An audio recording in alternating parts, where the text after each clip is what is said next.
پیارے دوستوں، آج ہم آپ کو ایک زندگی بدل دینے والا سچا واقعہ سنائیں گے۔ یہ ایک نوجوان لڑکی کی سچی اور ایمان افروز کہانی ہے اور اس کی شادی سے ایک رات پہلے کا یہ واقعہ ہے۔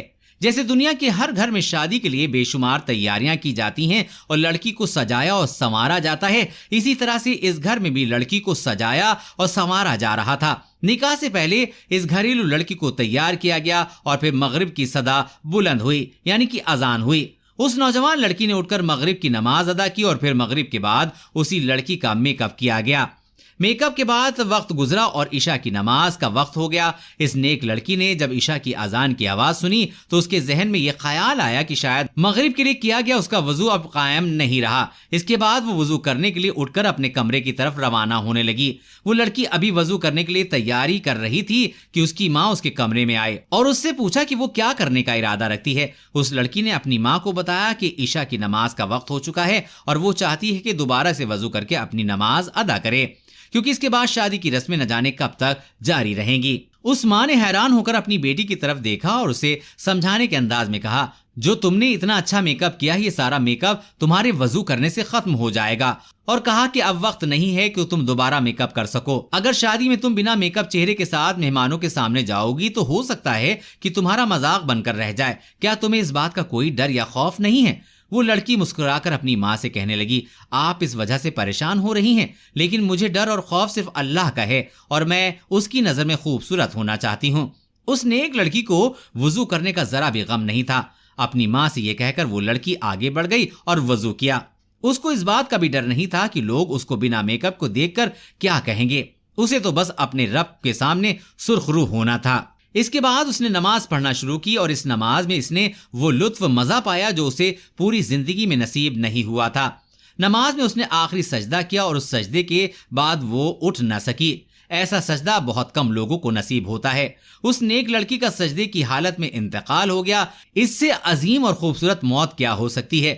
اور جب اس کی والدہ اس کو بلانے کے لیے کمرے میں آئی تو وہ کافی دیر تک آوازیں دیتی رہی لیکن وہ نہ اٹھی۔ جب قریب جا کر اس کی ماں نے اس کو ہلایا تو معلوم ہوا کہ کچھ دیر پہلے سجدے کی حالت میں ہی وہ لڑکی اس جہان فانی سے کوچ کر گئی، یعنی کہ اس کا انتقال ہو گیا۔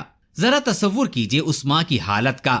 اس کی ماں نے اپنی بیٹی کو مخاطب کرتے ہوئے کہا کہ تم بالکل ٹھیک کہتی تھیں کہ رب کی خوشی لوگوں کی خوشی سے زیادہ بہتر ہے، لیکن دوستو آفرین ہے ایسی ماں کے صبر پر بھی۔ اور اس ماں نے کہا کہ تم صرف اللہ کے نزدیک خوبصورت بننا چاہتی تھیں، اللہ کے قریب ہونا چاہتی تھیں، اور اللہ نے تمہیں اس حال میں موت دی جس حالت میں دنیا کا ہر ایک مسلمان چاہتا ہے کہ میں سجدے کی حالت میں ہوں اور میرا انتقال ہو جائے۔ لیکن افسوس ایسی موت صرف کچھ ایسے ہی لوگوں کو نصیب ہوتی ہے جو اللہ کے یہاں بہت ہی قرب والے ہوتے ہیں۔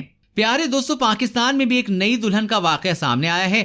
کچھ عرصے پہلے کی بات ہے، ایک لڑکی کی شادی ہوئی۔ وہ لڑکی بے پناہ خوش تھی، دونوں خاندان کے آپس میں اچھے تعلقات تھے، ہر طرف سے خوشیاں منائی جا رہی تھیں اور تمام عزیز و اقارب رشتہ دار یہی کہہ رہے تھے کہ اس سے پہلے ہم نے ان دونوں خاندانوں کو اس سے زیادہ خوش نہیں دیکھا۔ مگر کون جانتا تھا کہ یہ خوشی کتنی دن کی ہے۔ شادی کے تقریباً ایک ہفتے کے بعد دلہن کسی دعوت جانے کی تیاری کر رہی تھی کہ اچانک اس کی طبیعت خراب ہو گئی اور اسپتال جاتے جاتے اس نے دم توڑ دیا۔ وہیں گھر جو تقریباً ایک ہفتے پہلے خوشیوں کا گہوارہ تھا، اب وہاں ماتم چھا چکا تھا۔ کچھ دیر بعد میت کو غسل دیا گیا اور کچھ ہی دیر میں ایک نئی نویلی دلہن کی میت کو دفنا دیا گیا۔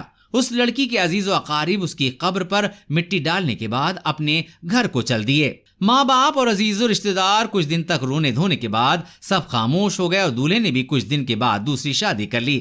دنیا اپنی اپنی ڈگر پر چلتی رہی، کسی کو کچھ فرق نہیں پڑا، زندگی کے باقی سارے معاملات ویسے ہی چلتے رہے۔ دوستو، واقعی کسی کے چلے جانے کے بعد زندگی ختم نہیں ہو جاتی۔ موت سے اگر کسی کو فرق پڑتا ہے تو وہ صرف مرنے والے کو پڑتا ہے۔ آج وہ لڑکی قبر میں تنہا ہوگی، اکیلی ہوگی۔ بات دراصل یہاں پر ختم نہیں ہوتی، بلکہ بات تو یہاں سے شروع ہوتی ہے۔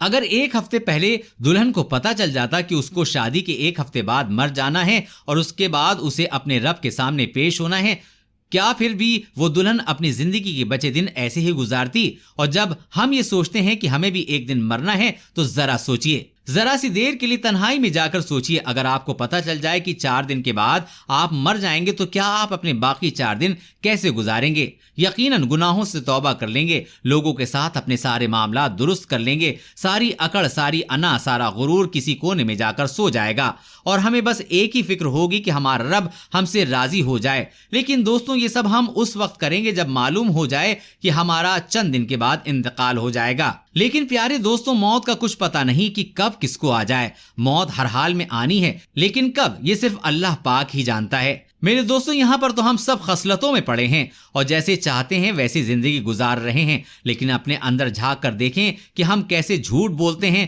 کیسے حرام کماتے ہیں، کس کے لیے؟ بس اس چند دن کی زندگی کے لیے، جسے چند دن کے بعد ختم ہو جانا ہے۔ اے اللہ پاک، ہمارے دل و دماغ سے اس دنیا کو نکال دے۔ ہم سب جانتے ہیں کہ یہ زندگی فانی ہے اور ایک دن ختم ہو جانی ہے۔ اللہ پاک ہمیں کہنے سننے سے زیادہ ان سب پر عمل کرنے کی توفیق عطا فرمائے اور ہدایت عطا فرمائے، آمین، اللہم آمین۔